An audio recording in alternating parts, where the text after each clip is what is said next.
Hello, friends. This is Dave Hurwitz, executive editor at ClassicsToday.com, here with reference recordings. And today we're talking about the Brahms Violin Concerto. Now, this is such an iconic work. I mean, there is no violinist at all in existence that has a career, a serious concert violinist, who, first of all, doesn't play it, and second of all, probably hasn't recorded it. And that means that there are just scads of excellent recordings of this work. There really are. I mean, it's one of those pieces that it's incredibly well written. It's fabulously beautiful, and performers take it very seriously, and they tend to do their best work in this and some other pieces. It's much easier to do than the Beethoven Concerto, which is the one it's usually compared with, because the Beethoven Concerto is so lyrical and sort of massively quiet for most of its length.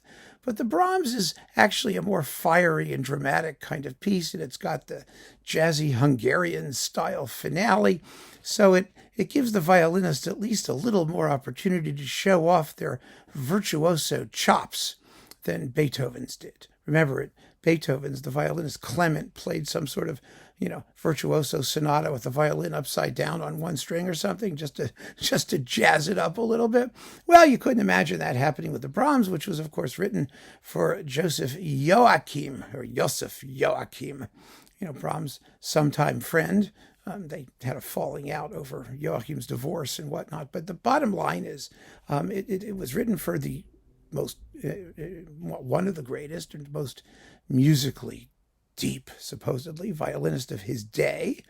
And everybody who does it knocks the ball out of the park just about.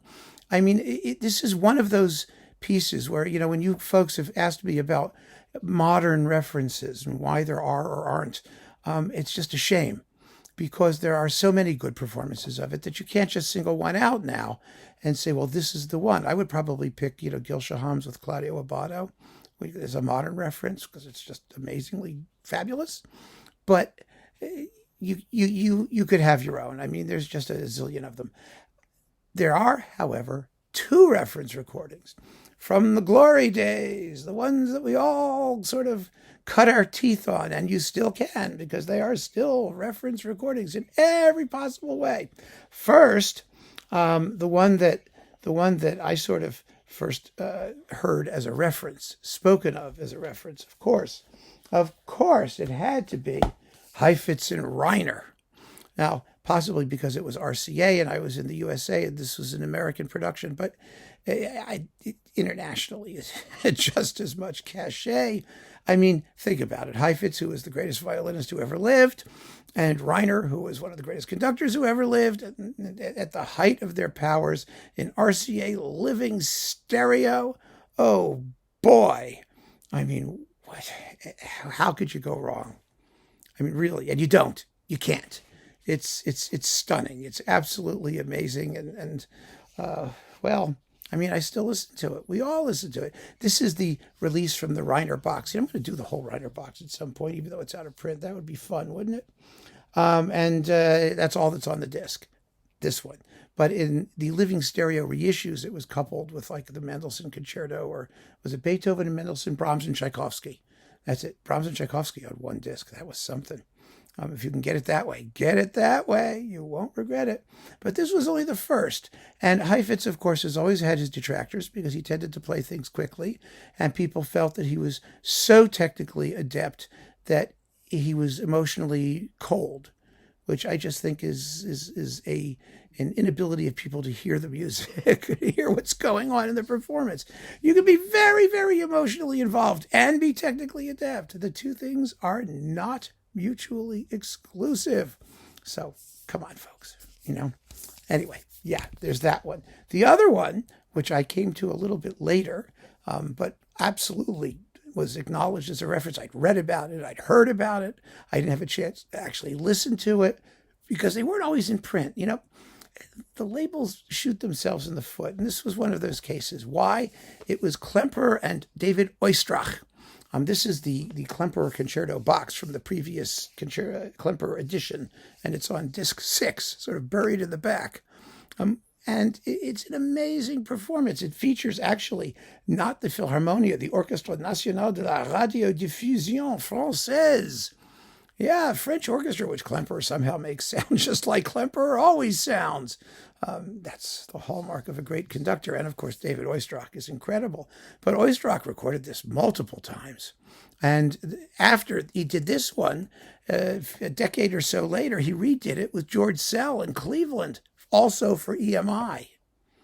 And that one was out of print, too. Getting that on CD was an enormous chore for me. Originally, it was only issued on CD in Japan for years and years and years. Then it showed up in the Oistrakh box. But, you know, I mean, he had 2 Brahms concerti, and he was a master at this particular work. And his performance is very different from Heifetz, which makes it all the more interesting to compare them.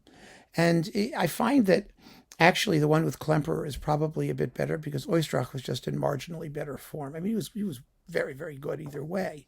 But and the interesting thing between Klemperer and Sell as conductors is that there's not much difference between them. I mean, the timings are quite similar.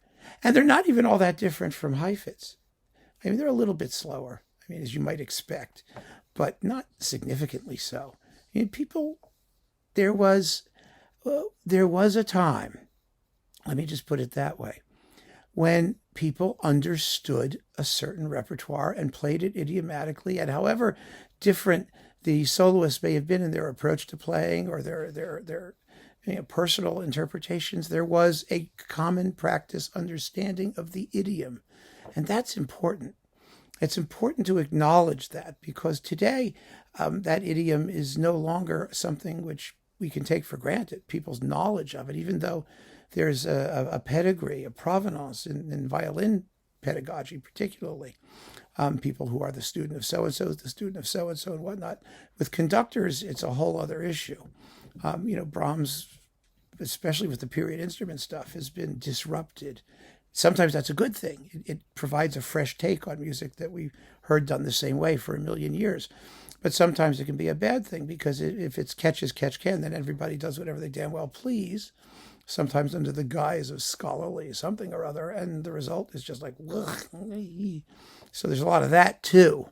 It makes it a more interesting time, though, I think, on the whole. But these performances were both done at a time when the violinists and conductors in question, I mean, Klemperer particularly, who was around, when Brahms was around, they understood how to play the music. And so it was possible to have wonderful interpretations that could be quite different, but within the parameters. And so the tempos aren't so different. And, the main difference, that is obviously, like, I'll give you one example of like a really obvious difference. The phrasing of the theme of the finale. There's a point where I can actually talk about phrasing. Everyone talks about, the phrasing is so wonderful. I've said this before. You have no idea what they're talking about. Well, that tune can go, ya, da da da da, da da da dum, bum bum bum bum. That's the tune, right?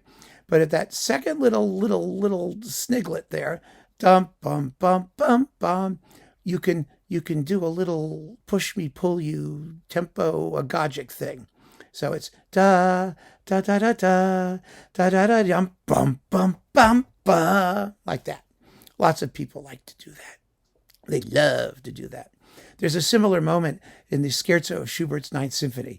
Da da da da da dum bum bum ba da da da dum bum. They do. A lot of people like to do that. It's horrible, but they do it. In the Brahms, it's not so horrible. And Heifetz does a very, very slight da da da dum bum bum bum ba. Just a little emphasis there. Whereas Oistrakh and Klemperer, da da da dum bum bum bum bum, a lot more. And some people find one more emotional than the other or something. I don't know. I don't think emotion has anything to do with it. It's a question of character.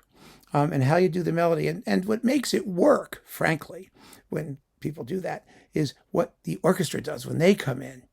Because that dum bum bum bum bum figures, it comes back in multiple occasions. So the orchestra is going to repeat the tune, ya da da dum bum bum bum ba. Then it goes da da da da da da da da ya da da dum bum bum bum bum. Well, that could be done the same way.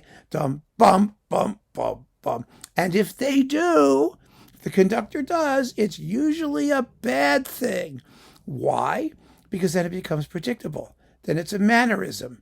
You know, when you do it the first time, there's a certain spontaneity, and the orchestra has listened to the soloist and tries to do the same thing, and it just oozes charm. But if you do it every time that phrase comes along, then there's absolutely nothing special about it, and it's something that you anticipate and dislike. So that's just something to keep in mind for you folks who are not as familiar with the Brahms Concerto. When you get to the finale, listen to how people treat that phrase and whether you find it charming or irritating. So all that is a side issue, isn't it? These are the two reference recordings, Heifetz, Reiner, and Oistrakh, Klemperer. I mean, you got to hear both because they give a wonderful précis, a wonderful summary of the interpretive parameters that, you know, operate optimally in this particular work. And boy, are they hot performances. So there you go. The reference recordings. No one's going to argue with these. I guarantee it. I mean, if you're being serious, of course. And if you do argue with it, I'm going to delete your comment because you're wrong. So there. Keep on listening, friends. Thanks for joining me. Take care.